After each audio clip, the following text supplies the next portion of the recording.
Assalamu alaikum. So kamar yadda kuka sani, ɗaya daga cikin assignment inda aka bada last program shine I creating a LinkedIn account.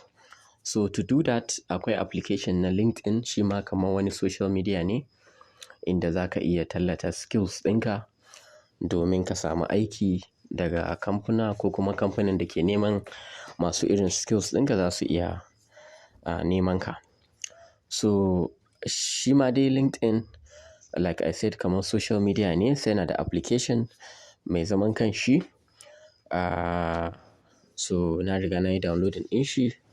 Idan baka yi ba za ka iya downloading daga Play Store ko App Store. So idan ka yi downloading ka shiga for the first time, abin da za ka fara gani shine LinkedIn join a trusted community of 800 million professionals. So it is believed that bayan mun ƙare wannan program ɗin da yawanmu za su yi acquiring skills na blockchain, kuma the easiest way da mutum zai amfana shine ya samu aiki na wannan blockchain ɗin. And the easiest way da za ka samu wannan aiki shine through LinkedIn.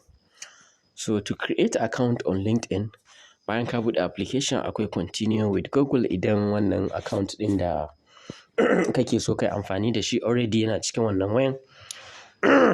So za ka iya amfani da continue with Google. In kuma kana so ka yi register da Facebook, za ka iya sa continue with Facebook. So idan ka sa join now, za ka iya amfani da email ɗinka idan baya cikin wayan logged in. So continue with Google. So sai muyi choosing email ɗin da muke so mu buɗe wannan account ɗin da shi. Okay, ga yanan nitdablockchain@gmail.com. So sai sun ce muyi creating a password. So kamar yadda muka yi ɗazu, 2022.NITDA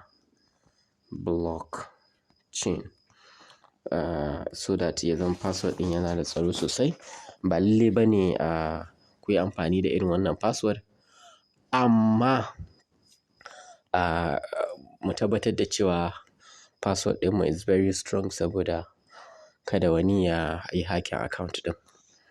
So kuma for password to be strong, like I said earlier in the previous video, dole sai akwai capital letter, akwai number, akwai small letter, akwai kuma special character. Sannan zai zama secured. So yanzu muna iya cewa agree and join. So bayan ka yi wannan, shi ma dai kamar wancan sai an yi security check.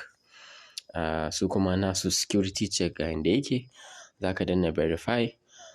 Za ka duba duka waɗannan halittun ka gani wani a daidai. So wannan halitta ga duka alama ta ƙarshe ita ce take daidai. Sai muyi selecting ɗinta.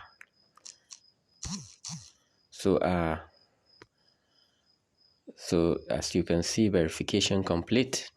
Sun ce mu sa location ɗinmu Abuja Federal Capital Territory. Sai mu sa next. So suna tambaya whether we are student, whether me am student or not. So for now, bari in sa yes, I'm a student. To of which university? Bari in kashe shi don magana ta gaskiya, I'm not a student. I'm a graduate. So maybe in your case, if you are a student, kana iya applying through wannan. So your most recent job, ina iya cewa maybe mentor, okay? Naka, tunda you've selected student, naka will be different. So kamar yanzu wannan is part-time. Most recent company, maybe ina iya sa Dominion misali. Okay? So sai mu sa next. So NITDA blockchain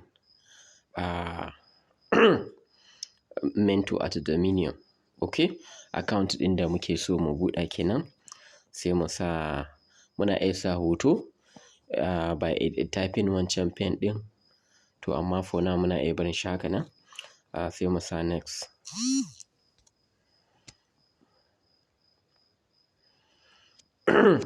So are you looking for a job? Of course, kai za ku sa naku a CS, but ni yanzu zan sa no saboda account ɗin ba account na ƙware ba ne. Already ina da account da nake amfani da shi, kuma ba na so ya zama na cewa wannan account ɗin ya kama fitowa bayan ba na ƙware ba ne. So not now. So za su tambaye ku whether kuna so ku yi importing contact.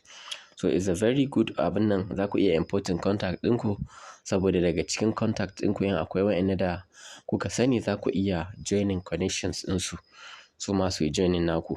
So but for now, tunda wannan account ɗin just for demo purpose ne, ba za ni importing contact ɗina ba. Skip for now. So yanzu haka sun duba sun ga cewa akwai wasu da nake da alaƙa da su based on information da na riga na bada. Kamar wannan back end developer ne, Aina, ga wani Joshua, ga Emmanuel, dukansu software engineer ne, ga wani blockchain developer. So kai ma idan kana so, idan ka zo za ka iya rubuta cewa you are blockchain developer lokacin da kake a cika naka. So this is all for now.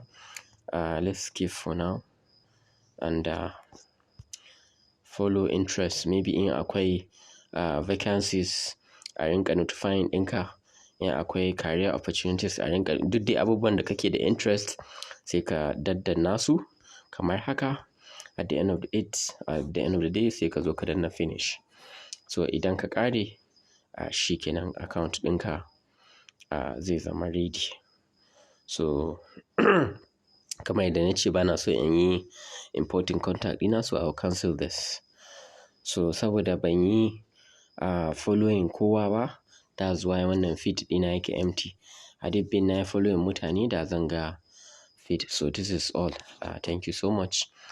Don't forget to like, comment and subscribe.